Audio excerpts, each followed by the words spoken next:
Cole Palmer. Palmergate. What a hero.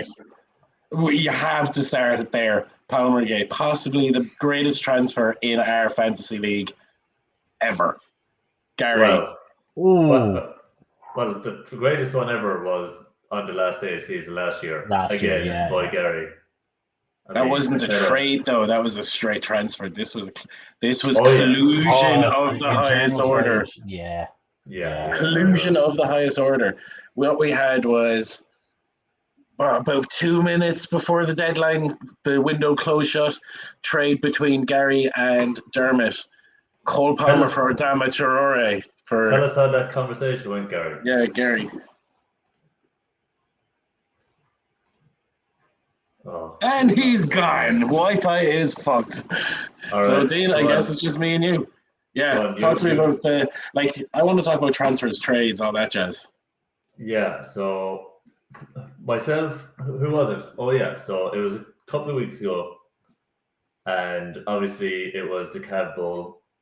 Anybody who reads the blog that Jimmy put up on the Statter website will know that the Cav Bowl is the second most coveted cup in this fantasy football league, aside from, of course, the trophy itself. And Gary's back. So, Gary, you wanted to sabotage Jimmy's Cav Bowl opportunity, whilst also... Was he unbeaten at that point? No, sorry, I unbeaten. No. Dermot was still unbeaten and was unbeaten at that point as well. I think it was actually following our last pod where Jimmy started talking the big and going, the Cav Bowl is coming up, and the brother is not going to have a chance, and it's all about Jimmy winning, and he's going to take top spot. And I honestly did not want to come on to another podcast where Jimmy was top of the league. Couldn't do it. So can't be listening to him. He's literally the worst winner. Yeah, absolutely. For anyone who's watched the league, he is Ruxin. Yeah. He is. He absolutely is. So, unbeknownst to anybody, and I will say that Dermot had no involvement in this whatsoever. Totally off my back. I did some wheeling and dealing to sabotage Jimmy. He was not happy. No, he was not. He was not a happy Jimmy. And did you time super happy.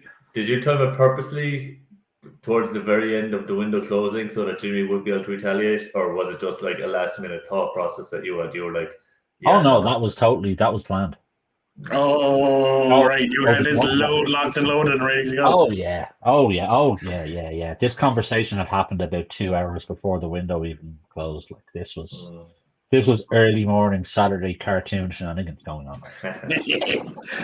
It was brilliant. And I will go on the record and say I was absolutely happy to forfeit the loss. Just for anybody who doesn't know what happened that weekend, what happened was Cole Palmer transferred across to Dermot's team. Adama Traore went the other way, and then Cole Palmer went and scored a goal. And then he went and scored another goal. And then he went and scored another goal. And then for good measure, do you know what he went and did? He went and scored another goal. It was first player written in the stars, really. Or in a half of football. It was written in the stars, really. Playing his beloved Brighton as well, just to rub in the salt. Yeah, that was quite good. That was quite nice. And actually, his beloved Brighton ladies team were playing that weekend and were also beaten, I believe. They were. I think it might have even been by Chelsea as well. And Jimmy they definitely lost that weekend. Jimmy lost by 10 points. So if that trade hadn't gone through, he would have almost certainly won that game. And Dermot's unbeaten streak would have been over, but. And just to add insult to injury, what has since happened is Jimmy has made it a religion upon himself to sabotage Gary every week from now until the end of the season, and his first transfer in order to do so. And I quote from Jimmy, he had enough in the locker, even trading his trumps, to beat me backwards anyway. And then he went and lost by a half a point. Fabian Scher for Ike Gundogan backfired immensely, and he's on a 2-game losing streak since running his mouth. Isn't it beautiful? Yeah. Well, technically, I Excellent. wouldn't say it backfired because Cher actually got more points than Gundogan, so his defeat would have been even bigger if he hadn't done that trade. But it wasn't. Does it hurt you? failed. It failed. It was a failure. To be Does it fair, hurt you that Ian, Fabian Schär did something on the weekend you transferred him? Yeah, but then he got a yellow, and didn't he? And what did he get? He ended up getting like 4 points or something like that. 5.5. 5.5. Yeah. 5.5. that still keeps him negative for you year to date. Yeah. I'm keeping like, the faith. no, though. I shouldn't say that. You beat me last week, so I shouldn't be. Yeah, I did. Yeah, you did. How was the league? Because of who was that because of again? Yeah, Jordan Pickford. Oh yeah, Jordan Pickford. He finally turned up. Yeah, the week you play me, he turns into feckin' Taffarel. Yeah. Can we talk about Jordan And Pickford for a Kovacic also second? netted me 2 as well. So I mean, go on. Yeah. Can we actually talk about Jordan Pickford for a second? I've never seen a man step up to a penalty and be so universally hated by the stadium he was in. They celebrated Anthony Gordon having that penalty saved more, I'd say, than them going up the other end and scoring a goal. Yeah. No, that was a terrible penalty though by Gordon. He should have never been. He should have never been allowed to take it. He was the wrong person to take that penalty. Yeah. Not going back to Goodison, not stepping up to take a penalty, considering they absolutely hated him. And you think that every time he goes back to that stadium for the rest of his career, they're not going to be singing that at him? Mm-hmm. Yeah, not happening. Yeah. No. For a player who left that club, who was a born and bred boyhood Liverpool fan, even though he played for Everton, to go back and take that penalty at his age, no. Whoever was captain, actually, Fabian Schär, I believe, was captain, should have stepped up and handed the ball to somebody else. Or taken it himself and really had a good time. Yeah. Yeah, but thank you, Jordan Pickford, for turning up and, as I say, turning into fucking Claudio Taffarel for the week you played me. I really, really appreciate that. And as a Liverpool fan, that really, really stuck. It was a big week for fixtures, though. As you said, I beat you, Gary. So the table is tight. It's very, very tight right now. We've got the Jolly Rogers, that's Dermot, on 21 points, unbeaten. Next 3 are Jimmy, Kim, and Bilbao Baggins. Who's that? That's you, is it? Oh, yeah. 12 points. Back in the playoffs with my last second half-point swing. I win. And then the next 4 include myself on 9 points. And then bottom of the table is Jack and Gary. Yeah, Gary. 6. So, Reigning. I think there's a curse upon this league, right? So the year before, I obviously rinsed and repeated every single one of you winning the league. And then last year, I was in the bottom 2 places. Gary is after winning the league and is also in the bottom 2 places. And I don't think it's going to get any better for you. I think your game now is to just fuck with Jimmy for the rest of the year. Yeah. But let's talk about poor Jack for a second. He actually has the 5th highest amount of points scored. He's got over 600 points. 1, 2, 3, 4, 5. Yeah, he's got over 600 points scored. But he has got by far the most points scored against him, with 822. And by God, did he get spanked this week by an obscene, record-breaking score from Dave of 181 points.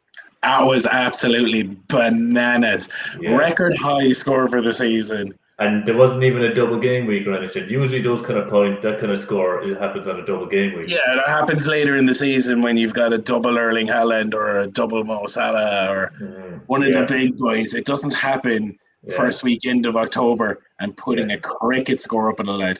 And it's like Mohamed Kudus, Jared Bowen and Bukayo Saka have 40, 50, 60, 70, 80, 90. They have half the points between the 3 of them.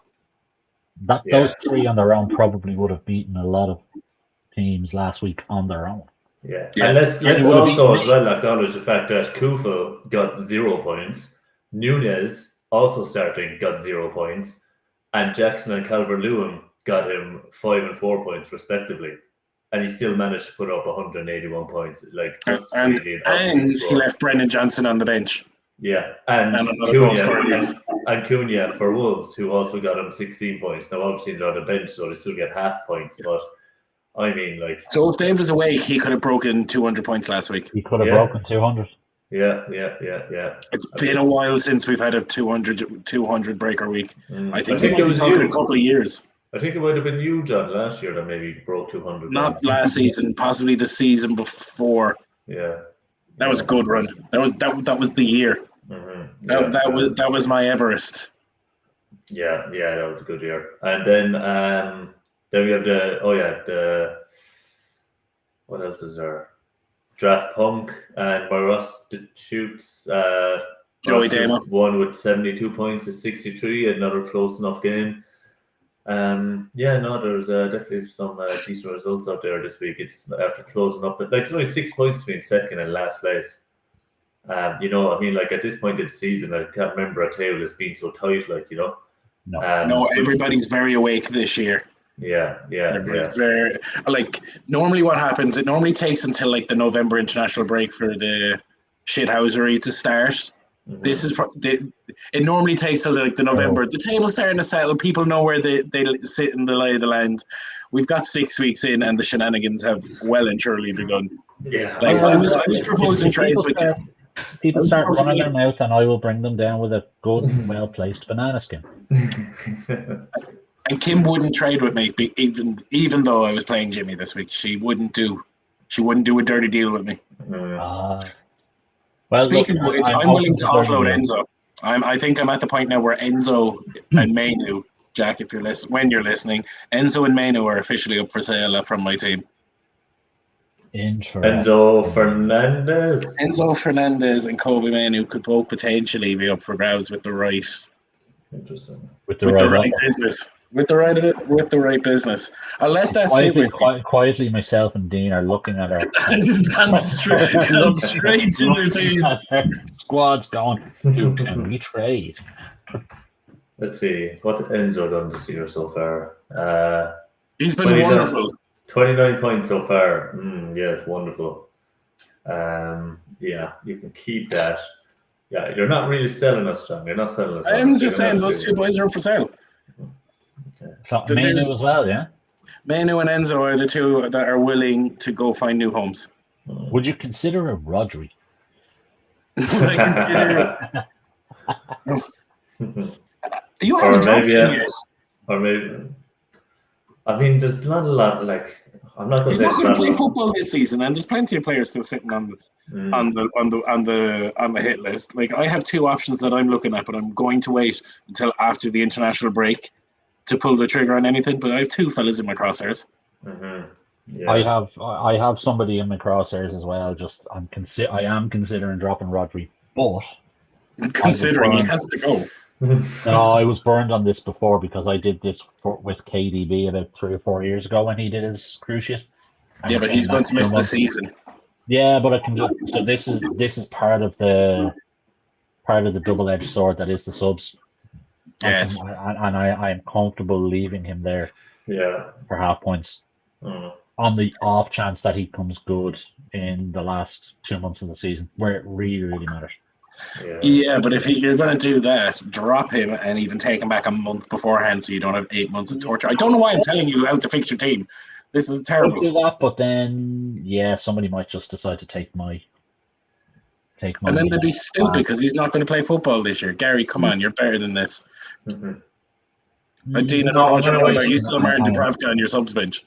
I know. I think now I've gotten to the point where I've gotten rid of most of the. I really don't know what to do with Chiesa. I mean, I thought that he was Liverpool's firing power is actually quite good this season. You know, Diaz is doing quite well from Salah's obviously goes start every game. Nunez kind of rotates in or out. I don't actually really know where Chiesa fits in. I don't think he does. I don't think he's going to get outside of Europe. I don't think he play. I don't think he's going to get much game time. So it's kind of one of those things where I'm I'll give him 1 more week, see if he plays one more, and it's just the point where I'll fucking drop him, and then he'll get a game against Bournemouth or something and go on and score a brace. No, he's Liverpool's new Thiago. The fans are going to love him because he doesn't play football. He might look clean and tidy for the 20 minutes he plays once every 6 weeks before he gets back on an injury table, and that's going to be your lot with him. Yeah, going to be 2 years of living in hope before he's released and playing. I think for now, anyway, I think Dubravka is the next one I offload. Obviously, he's getting me 0 points there. Like he's not going to get any football. But God, I've had a look at some keepers, and there's not a lot out there. Like, I mean, how many of us are in the league? Isn't there? Like, there's 10 of us in the 10 of league, us. Yeah. which means that there has to be at least like one starting keeper out there. You know, that somebody's missed. But is it like the Ipswich keeper? You know, I don't know who the hell it is. Well, Gary has Liverpool's second choice keeper. So up until the news about Alisson came out there earlier this week, I was scouring to find an extra keeper to either sub out Kelleher or Sa, because neither of them are starting. And then, as a Liverpool fan, it broke my heart to see Alisson get injured. So what's the news? As a league player, it absolutely filled me with complete joy that he was injured, because Kelleher now will play. And how long is he out for? Any idea? He's out till the November. 6 weeks. At least 6 weeks. Which is fine for me, because I still have Nick Pope as my backup goalkeeper. So I have the number 3 and number 5 ranked goalkeepers in the league this season on my roster. I knew this from literally drafting, that I had the strongest keeper unit. Gary, yours is piss weak. But there's so many lads who have bad goalkeepers. For some reason, Jack has got Onana on the bench, and Onana is the 4th highest scoring keeper in the league this season. But Kim has Neto on the bench, who's not playing. Dermot has Sanchez and Vicario. Joey has Ryan Ederson. He's having an awful run. He's got 2 solid keepers, but he's having an awful run. We're picking the wrong one at the weeks. Henderson and Onana, yeah. There's still keepers out there. I don't want to be naming any. Yeah, there is a couple. We all know how to use Fantrax. Yeah, we'll say nothing. Yeah, between Fantrax, Premier League, between our fucking database, you're going to find the goalkeepers that you want. What I will say is I will point out that the Ipswich goalkeeper is still available. Yeah, and he is still available. Yeah. And there is one other starting goalkeeper out there that is available, who I won't name, but he is available. There's definitely at least more than one, because you've got. There could be more than one, but I know there's at least Ipswich plus one other. Yeah. You've got doing them. Don't do it, Sam. Don't do it. One cost a few pennies. Let's say. Yeah, don't do it. No, I won't. I've got a couple of questions I want to throw past you, right? So question 1 is we're just going to spitball from here, but I want to say, is Cole Palmer the player of the season so far? I want to talk about, is Bukayo Saka actually world class or not? And I want to talk about how the hell Erik ten Hag is still in a job. Oh, and speaking of jobs, Jurgen's new job. Those are the 4 things I want to touch on. Where do you want to drive? I suppose Cole Palmer just. Cole Palmer. Is he going? Are you saying so far, or is he going to be the player of the season? Both. I'd say he'll probably get. I mean, didn't he get a young player last year? Did he get young player last year? No, I know Foden was player of the year last year. Okay. Yeah, I mean, it's hard to see past Palmer. I think. I mean, he's the highest scoring point scorer at the moment. He's got 13 more than Salah. He's got 6 more than Saka. Or not Salah, sorry, Haaland. He's got 6 more than Saka. But Chelsea just have to stay on the ball. That's it. They have to stay on the ball. It all depends. It all depends on how Chelsea do this season. Yeah. If Chelsea are successful or even in top 4, then Palmer is absolutely in contention for Player of the Year. I think he could turn up and do nothing and win Young Player of the Year. Yeah. I mean, he's just been voted England International Men's Player of the Year, and he's won 2 caps in the last 12 months because he's the hot property right now. Yeah. Player of the season so far, absolutely. Absolutely. Player of the year depends on how Chelsea perform. Young Player of the Year, put your money on him now. Yeah. At least.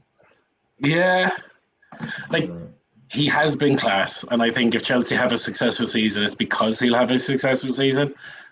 I know City didn't want to sell him, but surely selling him and replacing him with Doku and Savio doesn't seem like good business right now. No, but you do have to consider that Palmer and Foden are a very similar type of player. The question is, can you get the 2 of them into the team? I don't know. And then you add Bernardo Silva into that. and then you've suddenly got 3 left-footed attacking midfielders. And also, do you Hold on want to to have the 2 end. English internationals like starting in your midfield? You know, what happens if one of them they go on international duty and they get injured or something like that? You know, you don't kind of want to. Completely wrecks the balance. So I think, Yeah. personally, I would have sold Foden, but Fair. Is Palmer Foden going to be this generation's Lampard Gerrard? Lampard. Yes. Yeah. Yeah. You Yeah. can't. I don't see how you can fit the 2 of them in. It's far too unbalanced if you do. Because you're also going to have Jude Bellingham. You're also going to have Harry Kane for a while, Ollie Watkins, Solanke. You're going to have Jack Grealish nicking in around Saka. If they don't win a trophy this generation, I mean, England just get into the bin. You know, with the team, with the players that they have at their disposal, like it really does feel like a golden generation for them to go on and win a Euros or a World Cup. You know, like there's so much depth in the squad. Like such quality players coming out of England at the moment. I suppose are they maybe kind of lacking up front a bit? Like obviously they've got, like you said, they have Kane. Yeah, I suppose Solanke as well as scored. He's kind of like coming good the past couple of games, but like Ollie Watkins. But will they kind of hang? Yeah.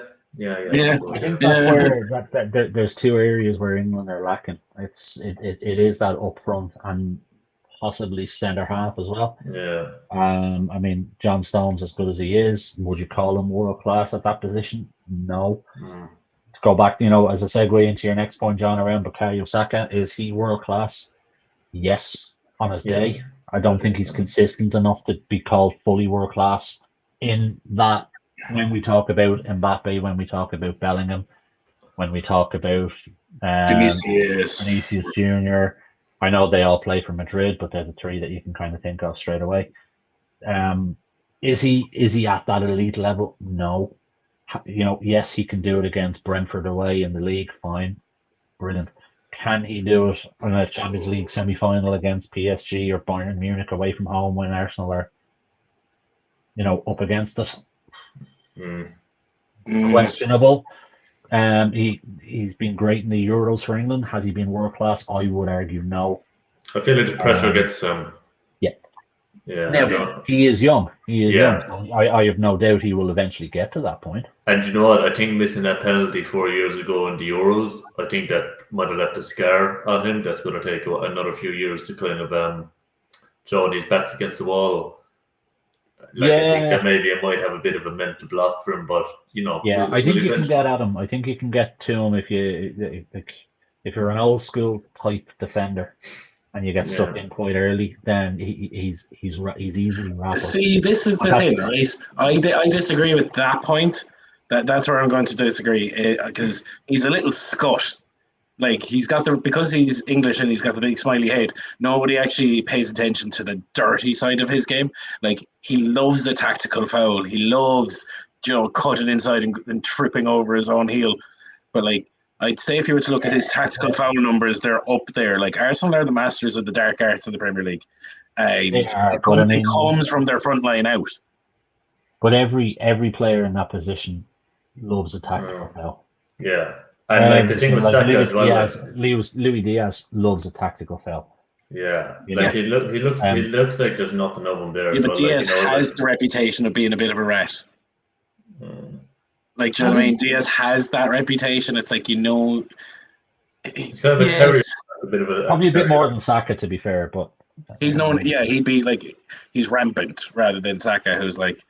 Oh, he's lovely. He's like a new generation Iron Robin. Watch him drop the hip, drop one in on the back post, and just wheel away and job done. It's like, did you watch the game last week? I know, like he got 2 assists and a goal or whatever it was, and had a fantastic game week. But he was rubbish. Like he had his 3 moments, but his overall performance was rubbish. I know, like it's like, oh yeah, still great day at the office, come and finish. But his overall play was absolutely cat. I did miss a lot of football actually over the weekend, unfortunately. But look, as long as he's coming up with the goods, and he has, what's it Jimmy says, all he has to do is put the ball in the hole. Yeah. Which is what he did last week. But world class, little bit to get there. But like again, like you said, he's young. You know, so he will get there, just not right now. yeah, like what is he? He's 23 years old, so yeah. Dean, as the resident Man United fan, how is Erik Ten Hag still in a job? Because he drew with fucking Aston Villa. That's why he's still in a job, and the fact that that is the bar that keeps a Man United manager who's under. Do you know what? A stat I actually saw it the other day. Man United this season so far have scored 4 goals at Old Trafford, and I think already this season Liverpool have scored more goals than at Old Trafford, or what did they, or something like that. But I mean, 4 goals at Old Trafford in 7. I know that we've had a couple of away games as well. Mbuemo has more goals than Man United this season. Yeah, I mean, like the quality up front. It's just it's with no. Do you know what the quality? It's I actually saw it on Alan Shearer's podcast there during the week. The rest of football. He said we're lacking up front, we're lacking in midfield, and we're lacking in defence. Like it's just all over the pitch. There's no chemistry. There's no confidence there, and I hate this business as well, where people are like, Ten Hag has lost the dressing room, because I hate the fact that a dressing room can just essentially stop playing for their manager and decide we don't want to play for you anymore, we want to play for new. Like, get out and play football. You're being paid obscene amounts of money. You're playing millions of people's dream job around the world. Get out there, and like Roy Keane says, show a bit of courage, show a bit of drive, show that you want to win the game. But as soon as they go like 1-0 down, it feels like they're 10-0 down. It feels like the game is just completely lost to them, and they lose all sort of self-belief that they can like get it. Yeah, but the thing is, like, that is a thing though. Like, I remember, like, when I was playing when I was younger, we played a cup game against one of the better teams in Limerick, and the manager came in and was like, "Right, this is how we're playing today," and we were all sitting there going, "What?" Like, we have no idea what you're talking about. Like, we've never done this before. And then we went out on the pitch and got battered. Yeah. And then after that, it was just like it's hard to take in the information from someone who you're like looking at and going, you have no idea what you're talking about. Like, you've been in workplaces where your boss has been incompetent or not up to scratch.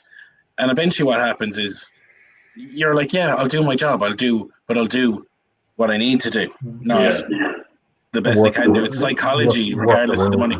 Yeah. But, and like, there have been times where like Ten Hag has made some weird substitutions, you know, like, and you're just kind of like, what are you doing? Like, or like, what was it during the year, or where we went losing like 3-0 to Liverpool or something, and I think he like took off one of our strikers and brought on a defender, and it's just like, I mean, like, just show a bit of fucking courage, like, you know, like, go out there and try and get a bloody goal or something. But and we do as well. We have no captain either. I mean, like, Bruno is just not captain material. The way he's going around throwing his arms in the air and giving out to the ref, like, he's not a leader. There's no leaders in that team. There's no leaders in the back room. Like, there's just the team is just so lost. Like, you know, whatever's going on with Old Trafford and the board and all that, like, you know.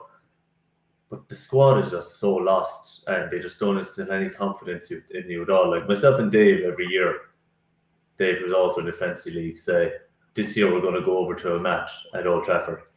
And I think after about 3 games this year, I said, no, I'm not wasting my money going over there. I'm not going over there risking watching them lose 3-0 to Nottingham Forest. Like, you know, like, I just, yeah, I don't know. I don't know how, to go back to your question, I don't know how Ten Hag still has a job.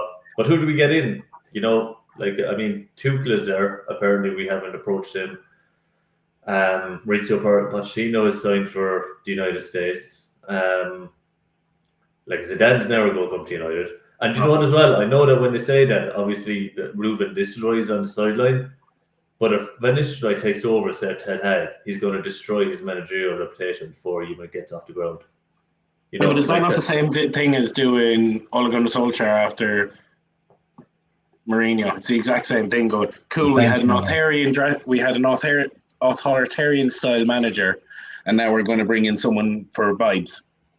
You'd swear Ed Woodward was still over the club, like, do you know what I mean? That's yeah. I mean, I don't know. I mean, I said 10 years, like 5 years ago, that we won't win a league for 10 years, and now I'm saying we won't win a league for at least probably 10 to 15 years. Like, I don't know where the team goes from here. You know, we're 14th in the league, and we deserve to be 14th in the league, and we're playing like a team who should be 14th in the league. You know, And like, what are we off the bottom? We're probably about 4 points off the bottom or something like that.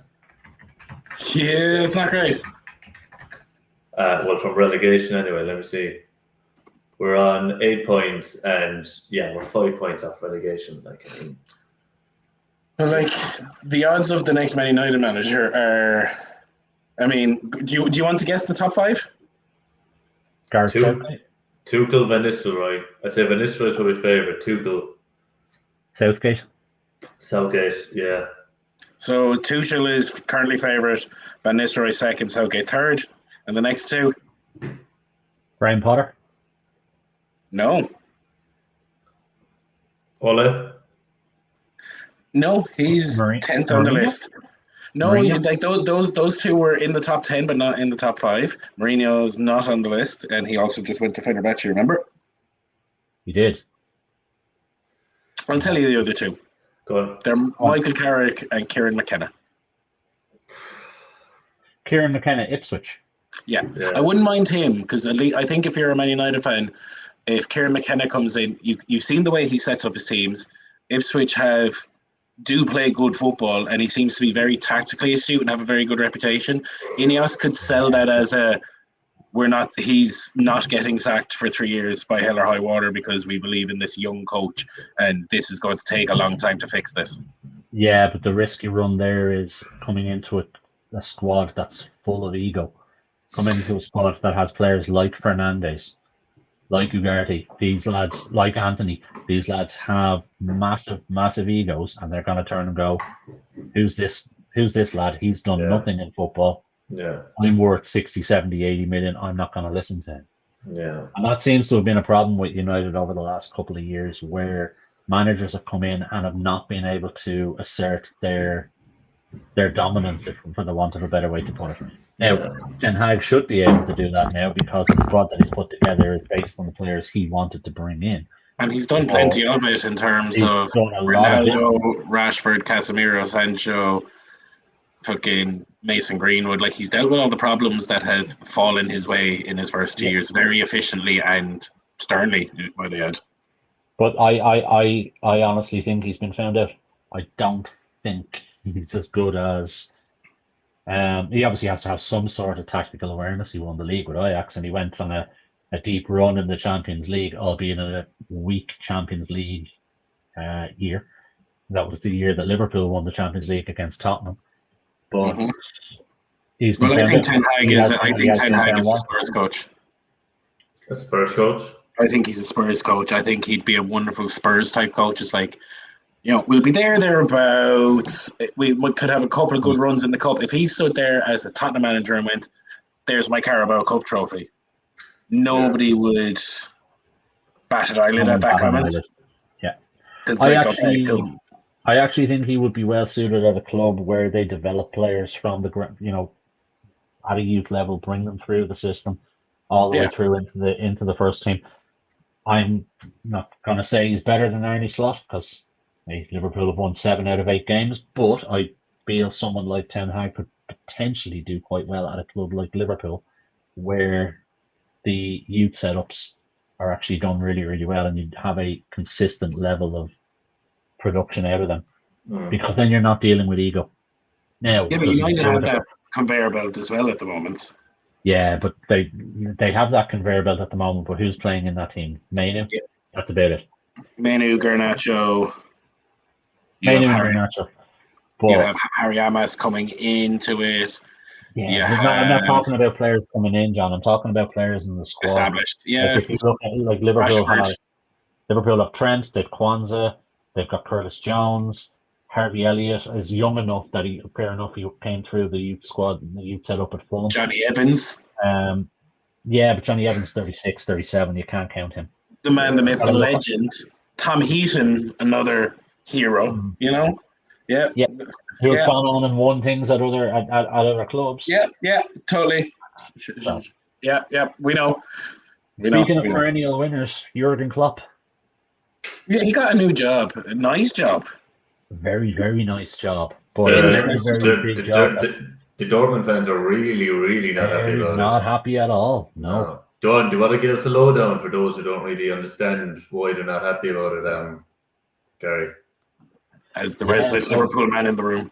Yeah, so for anyone who hasn't heard, Jurgen Klopp will take over as the global head of soccer for the Red Bull Group as of January 1st, 2025. And the Dortmund fans are not particularly happy about this because they feel he has sold out to big corporate greed that is Red Bull. Whereas his stance has always been, the game is about, it's about the game. It's not about money. It's about developing the players, the talent, and all about the passion of the work, or the passion of the sport rather. And it looks like he has sold out to big corporate by taking this job. My view on this is that this is very much a stopgap. Yeah. This is very, very much a stopgap for 2 years. He was never going to stay longer out of football than 6 months. He did the same thing when he left Dortmund and said he was tired, and within a year or 18 months he took the Liverpool job. He was never going to stay longer than 6 months out of football. This job is not the same level of pressure as you would have at a manager level. You don't have to get teams ready on a weekly basis. You don't have to attend press conferences, all of that stuff that he hated. But he keeps his finger on the pulse of football globally, and then in 2 years' time, he takes the Germany job and he wins a World Cup with Germany, because that's what he is destined to do. I don't think he does. I think after there, he goes. I think he's done his time as a manager. I think just for his personal satisfaction of it. Maybe a few years down the line, he'll come out of retirement to do a job for Germany if something goes wrong. But I think he moves into Bayern Munich in the operations side. I don't think he does. I don't think. Now, fair enough, the job he's taken will probably fly in the face of this, but at a club level, does he manage or does he get involved with anybody else at a club level in Germany? I don't think he does. I think Bayern Munich or Bayern Munich. Bayern Munich or Bayern Munich. They are, but why wouldn't he go to Dortmund at an operations level, like somewhere where Because someone like Dortmund possibly, but I don't think he goes back to club management at all. I don't think so either. He knows the pressure of that. I don't think he goes to club level at all again. International management gives him enough scope.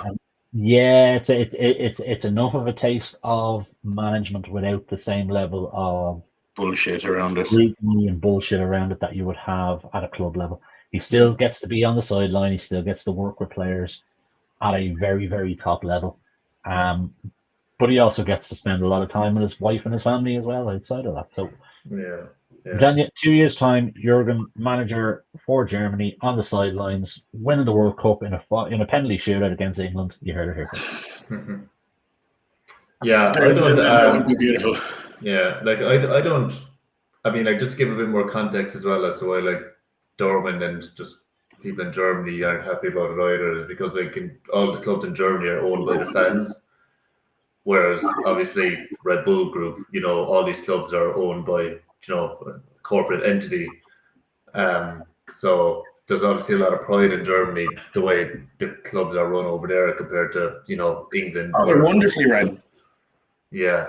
But I agree with Gary. I think you just kind of want to step, it almost feels like a consultancy role for 5 different clubs. He'll be helping out, advising on tactics, but he's not going to be, like you said, he's not going to be in the locker room. He's not going to be he might, a team might go through a bad patch of 3 or 4 games, and he might call a Zoom meeting and be like, okay, this is what I'm seeing, and that kind of thing.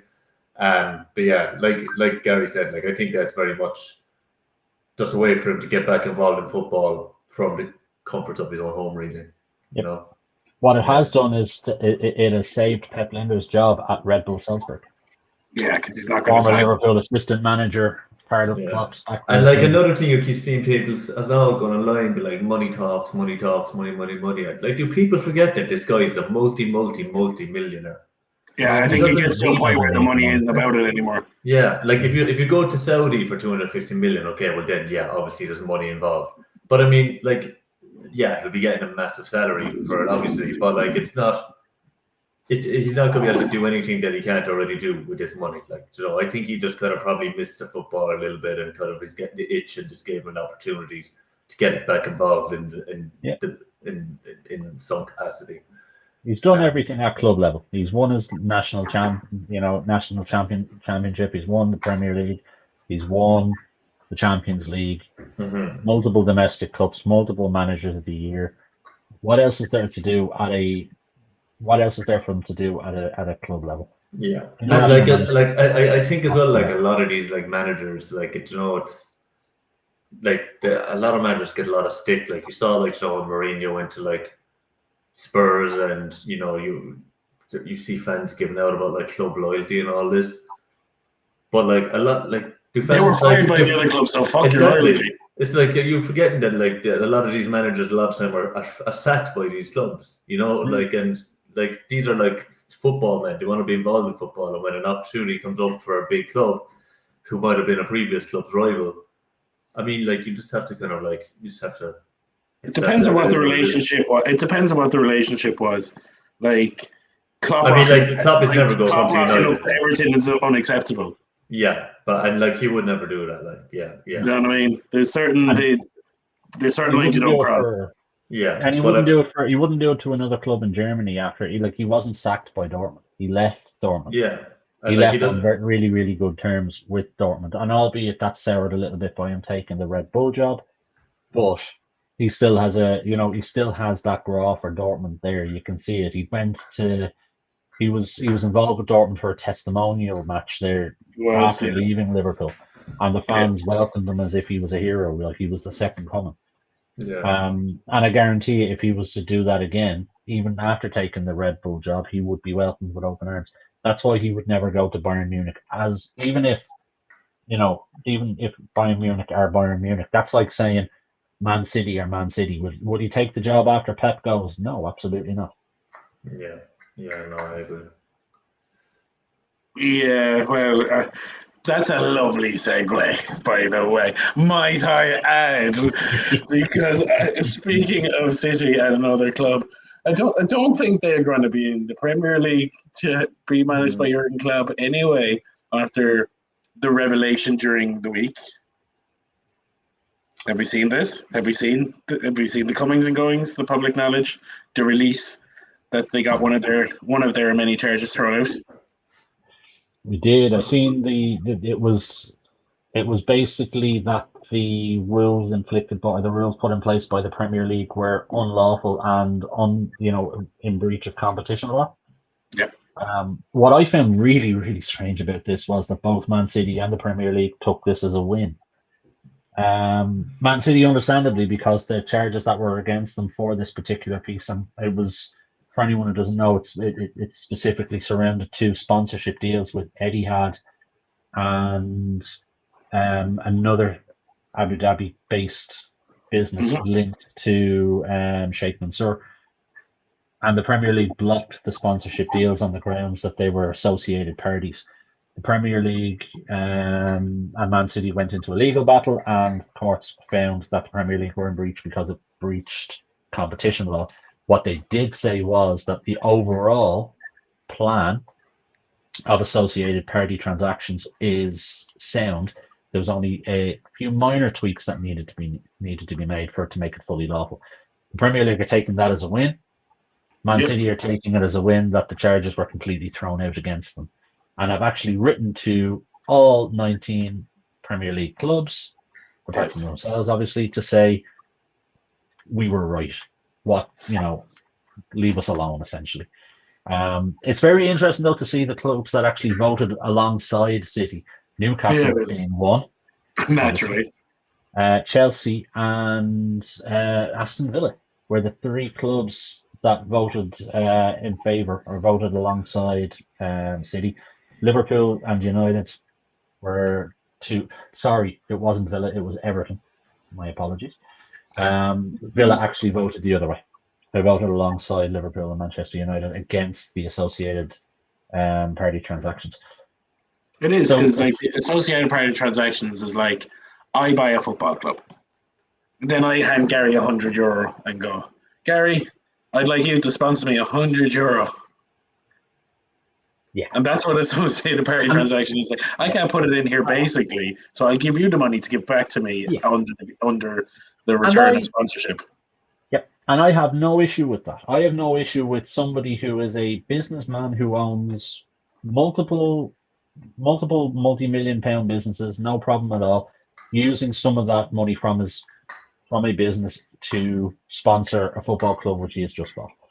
The problem I have with that is when it starts coming from sovereign wealth. When you have country wealth, particularly oil-backed wealth, which is, you cannot compete. You cannot compete with that at a corporate level. Football is no longer a sport. Football is a business. If anyone who denies that, I think, needs to have a look at the state of football right now. It's still a sport at some level, but corporate business is what's taken over. Yep.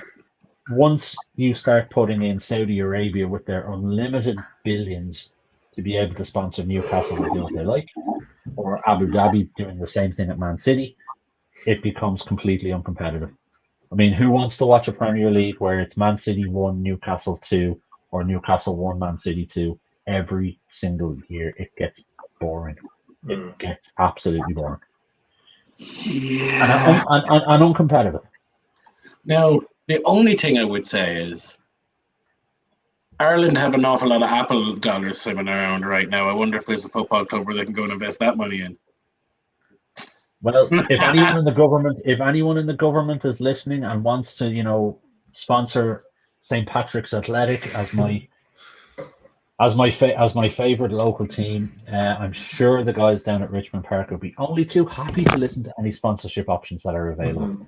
I'd love to say, actually, Joe, I'm happy we talked about City, but just a touch before we get on to the big part of the evening, the quiz. How class would it be to see an Irish team in the Champions League? Seems as we're getting into international break, it'd just be nice to see Irish football in general, whether it be at country or club level, Well, weren't Dundalk in the Europa League about 5 or 6 years ago? Conference League about 5 or 6 years ago? No, it was in the Europa League. They got in because they played Spurs, did they not? That was the 1 years ago. Yeah, that's about 6-7 years ago now.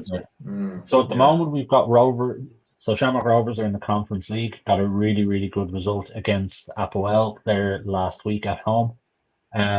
St. Pat's went very, very close to qualifying for the Conference League as well. They were up against Istanbul. The name escapes me, but held them to a 0-0 draw at Tallaght Stadium. Should have beaten them 2 or 3-0 at Tallaght Stadium. Went to Turkey and up until 75 minutes were holding their own. 1-0 down, player red carded, ended up losing the tie 2-0 against the club who were finishing 4th and 5th in the Turkish Super League. We'll take that. Fenerbahce and Galatasaray. We'll take that. And the thing with those, and I think that what you'll see in the next couple of years, you may see clubs like St. Pat's. And maybe I'm looking at this through rose-colored glasses because I'm a fan, but potentially getting into at least Europa Conference Leagues. The football that they're playing at the moment, albeit at a lower level than anything else in Europe, is incredibly good. The quality in the League of Ireland at the moment is higher than I've seen in a long, long time, and it's just super, super competitive. I'd like to see it get there. I think I would love to see it get there. I would love to, in the vein of it being the international break as well, I would love to see some League of Ireland players get a run out for the Ireland team. The national team at the moment, the problem with the national team is in central midfield. How Chris Forrester has not gotten a run in the national team, it's criminal. It's just because the teams are impressionable. You do see it all the time. You see, who was it? Your man Byrne went over to England for 2 years and then was knocking around the squad for a while. That's the one. Came back here and has gone off the grid completely. You're like, if he has a bit of that's happened so many times. I mean, Danny Mandrew, who's playing for Rovers, went over as the next, potentially the next big thing. Played in League Two and has come back because, for whatever reason, just hasn't worked out for him. It does happen, but I think investment's needed. It's probably a bigger discussion, but Investment needed from FAI, but it's definitely on the up, which is nice. Well, look, Joe, in 2 weeks' time, when we're recording the next podcast, we'll be finished the international break, and Ireland will be on the back of 2 fresh losses, so we can probably have that long-form discussion about what needs to happen with football in Ireland when our losing streak continues for another couple of matches, and we're all sad about it again. But guess what? It's time for the quiz. This is the downside of Jimmy not being here. One, we can't laugh at his lack of football knowledge, and B, I don't get my singing intro to my quiz. So quiz. Thank you. Hey. Okay, so we got 10 questions and a bonus question. You get one come back in. And are you ready? Go. Go. Okay, what team now holds the record for back-to-back fastest goals in the Premier League? Chelsea? No. Southampton? No. Back-to-back fat. Do you mean like... Back-to-back fastest goals in the Premier League. So, quickest goals. goals. Are we back in? Yeah, you're back in. Brentford? Yes. Oh, yeah. Scored in the first minute, 3 weeks on the trot. Oh, yeah. Yeah, so bizarre. Absolutely bananas. Second question is a career path question. I love career path questions. They're always so confusing, and Gary is actually quite good at these. Do you know what? Actually, just very quickly, just as we bring up Brentford, their manager Frankel, Thomas Frank. If United could just control money at him, because he is a quality manager. What he has done with Brentford over the past few years, like getting them into the Premier League and keeping them up and making them a challenge as well for some teams, he would be a good find for United. But I honestly think that he would probably, I think that he'd be a pretty good someone who's got some Premier League experience. Won't be a bad shout. But, Marco Silva is the best manager in the Premier League, not managing one of the big clubs, and I'll have nothing said against him. Anyway, onwards with the quiz. I have played for Manchester United, Bournemouth, Royal Antwerp, Manchester United, Sunderland, Reading.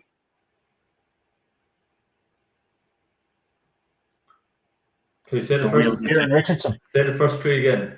Manchester United, Bournemouth on loan, Royal Antwerp on loan, Manchester United, Sunderland, and Reading. Kieran Richardson. No. What's it? In around that timeline, I suppose. Gary, you're not back in yet. You have to let the steam coming out of his ears. I'm going to have to start. What was his name? Veron or something? What was his name? No. Wow. Baldwin? No, I don't know. Juan Sebastian Veron, the Argentinian. No. He didn't play for Sunderland and Reading. Oh my God. I don't know. Oh my God. I'm gonna go with a complete random here, but I'm gonna say Erik Jemba. No. Dean, last opportunity at this. You're going to be both sickened when you hear this one. I don't know, man. I don't know. Go on, pass. John O'Shea. Oh, Jesus. Now.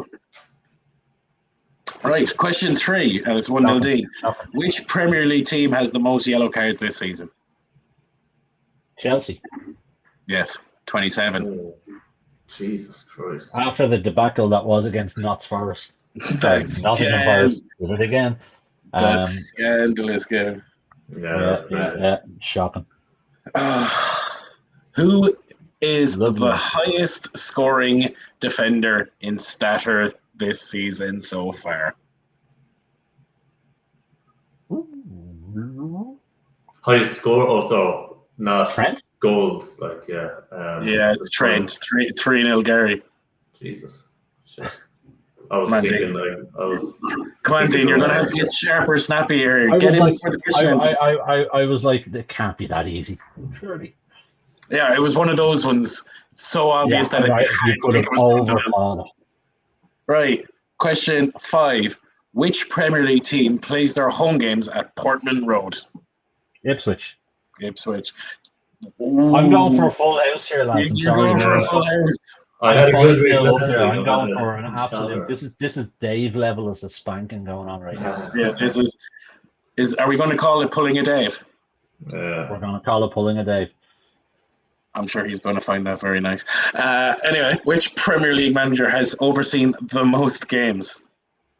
Alex Ferguson. No.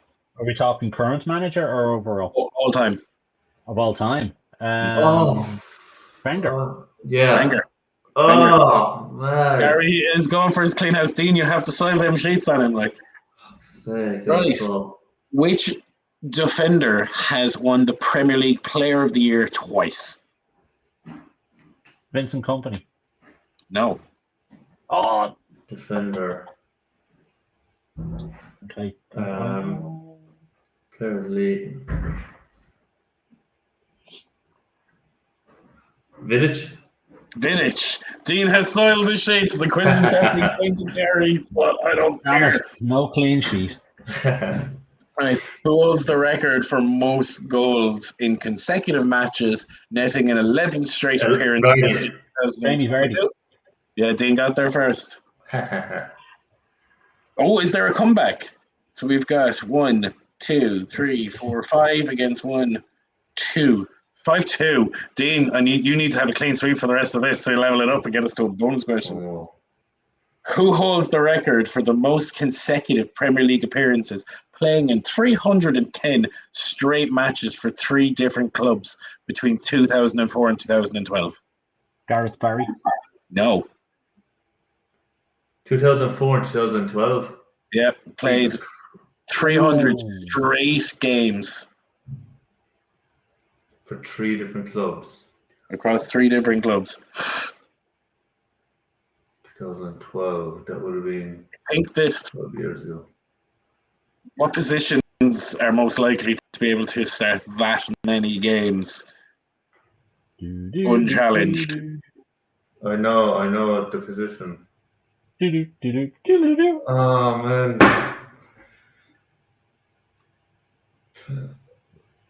Foster? No. Okay, you're back in. No. James Milner. No.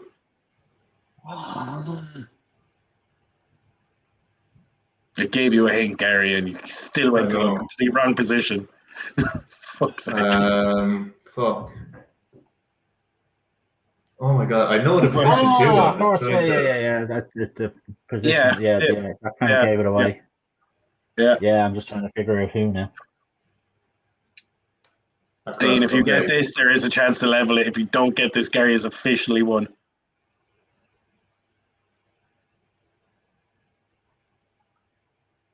I don't know. I can't think. 5, 4, 3, 2, 1. No. Brad Friedel. Brad Friedel. Yeah, no, but I got keep. Yeah. Blackburn, Liverpool, and Spurs. Yeah. Right. Career path question number 2.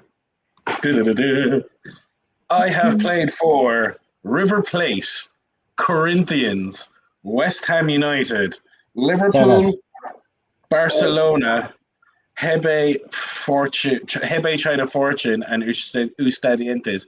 And I said, you said Tevez? Who said Tevez? I did. Okay. So it's wrong. That was silly. That was silly. And then because you know what else there is, don't you? Yeah. Yeah, Dean's not going to get this. Thiago? No. Gary, take it on. It is Javier Mascherano. Yeah. And then my final question, which was going to be my bonus tiebreaker, I'm going to ask it anyway because I take time to write these quizzes. And when Gary gets a clean sweep, it makes me sad. So Harry Redknapp retired from management in 2017, but who was his last Premier League team that he managed? Portsmouth? No.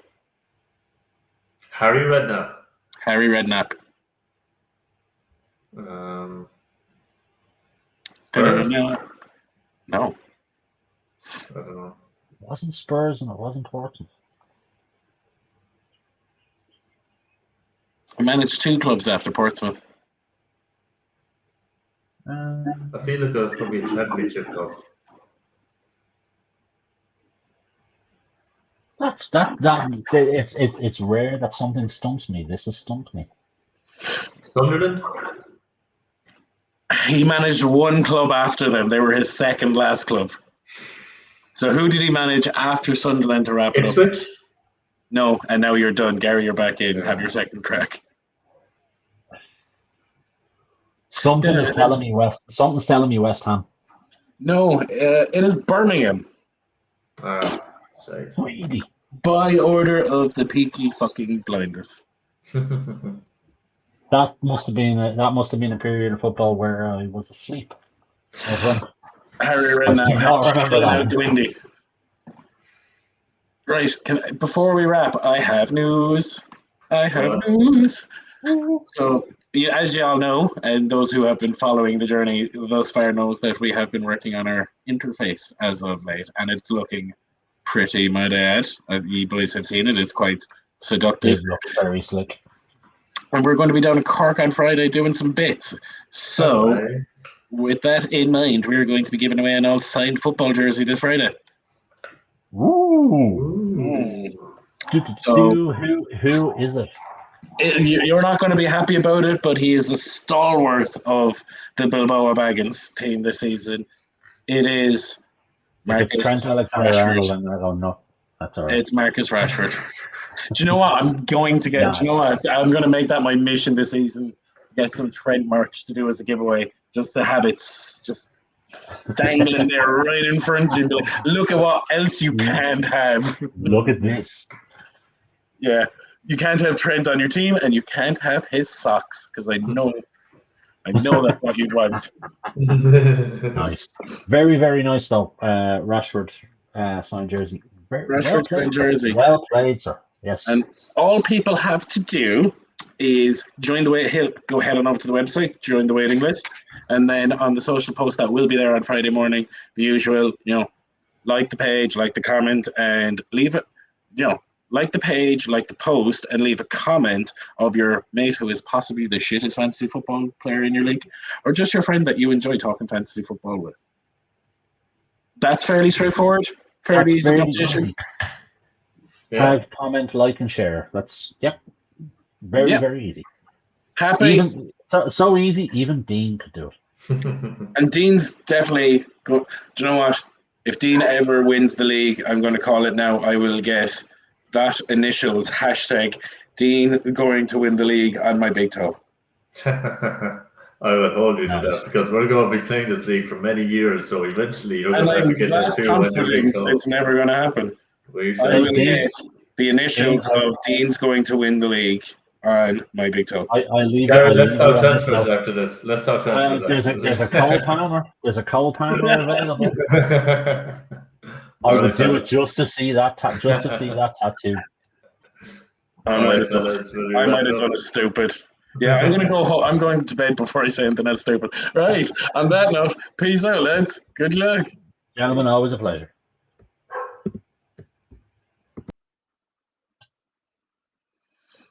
Do do do do do.